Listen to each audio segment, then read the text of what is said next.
আসসালামু আলাইকুম। দর্শক, একটা মতামত প্রথম আলোতে প্রকাশ হয়েছে। এ.কে.এম. জাকারিয়া, প্রথম আলোর উপসম্পাদক, তিনি লিখেছেন, শিরোনাম হচ্ছে বেনজির কেন খরচের খাতায়। এই লেখার যে তথ্যপত্রগুলো বা বিশ্লেষণগুলো এগুলো মোটামুটি অনেকেরই জানা। তবে শেষ যে অংশটা তিনি লিখেছেন, আমি সেটাকে একটু কোট করে আমি এই বিষয়ে একটু আলোকপাত করতে চাই। লাস্ট কথা যেটা, যে সরকারের এই উদ্যোগ কতটা লোক দেখানো আর কতটা আন্তরিক তা বোঝার জন্য আরো কিছুদিন অপেক্ষা করতে হবে।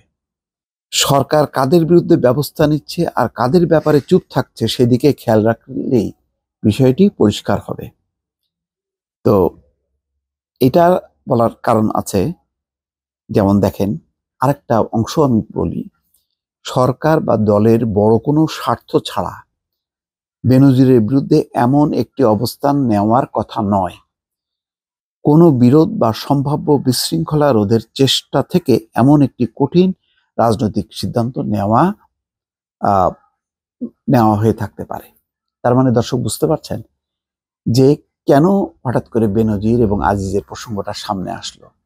এখানে আনোয়ারুল আজিম আনার কিন্তু অন্য বিষয়। আনোয়ারুল আজিম হচ্ছে লোকাল যে বাংলাদেশের যেই জনপ্রতিনিধিরা কি পরিমাণ তাদের দুর্বৃত্তপনা কারো কারো, সেটার একটা বড় উদাহরণ হচ্ছে আনোয়ারুল আজিম আনার।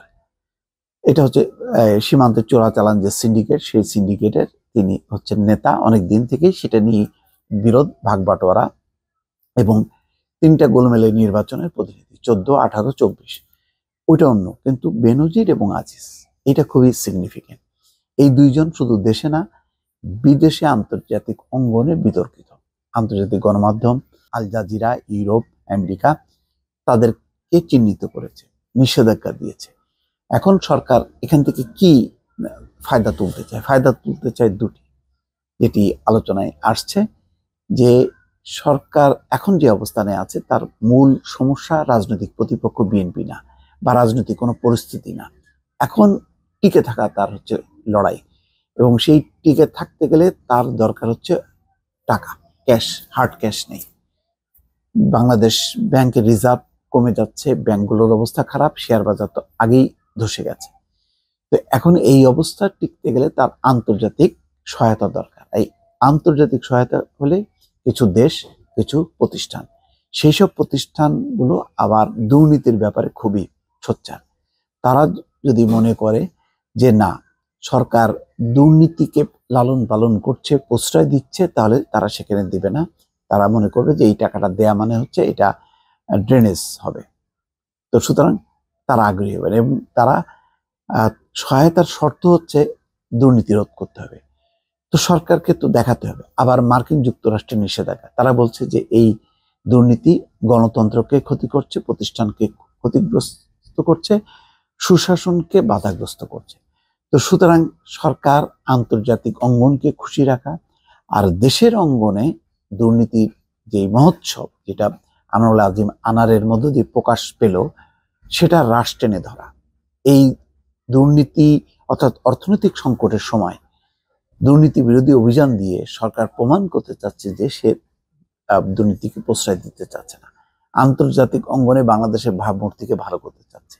সেই কারণেই এটা হয়তো একটা ওসিলা হতে পারে, যেই লেখাগুলি বলা হচ্ছে যে হঠাৎ করে এতদিন চুপচাপ থাকলো, এখন কেন অভিযান চালানো হচ্ছে। তো রাজনৈতিক একটা উদ্দেশ্য ছাড়া এই কার্যক্রম হাতে নেওয়া হচ্ছে না। দেখেন, কিছু কিছু গোষ্ঠী আছে তারা বেশ সক্রিয়, সরকার তাদের উপর নির্ভরশীল, তাদের ব্যাপারে কিন্তু নিশ্চুপ থাকছে। কিন্তু এমন দুজন ব্যক্তিকে ধরা হয়েছে এখন, যাদেরকে আসলে সরকারের কোনো দরকার নেই, কিন্তু যদি তাদের বিরুদ্ধে অভিযান চালানো যায়, সেটা লোক দেখানো হোক বা আন্তরিকতার সঙ্গে হোক, সরকার কিছু তার ইমেজটা পুনরুদ্ধার করতে পারবে। সম্ভবত এইসব মিশন নিয়েই সরকার মাঠে নেমেছে।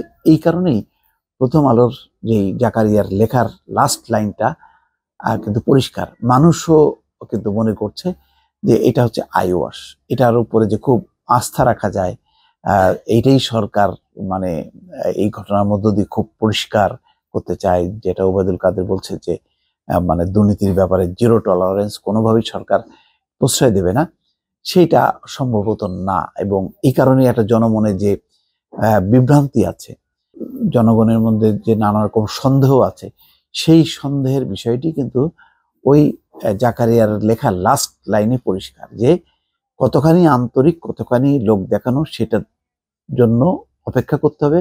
মানুষও আসলে ওইটার অপেক্ষায় আছে যে দুর্নীতি তো শুধু এই দুইজন ব্যক্তি না, আরো অনেকগুলো গ্রুপ আছে, সেই সব জায়গায়ও কি হাত দিচ্ছে, সেখানেও কি তাহলে আরো কোনো চমক অপেক্ষা করছে, সেটা দেখার জন্য মানুষকে অপেক্ষা করতে হবে। এটাই হচ্ছে এই লেখার মূল বিষয়। দর্শক ভালো থাকবেন, আল্লাহ হাফেজ।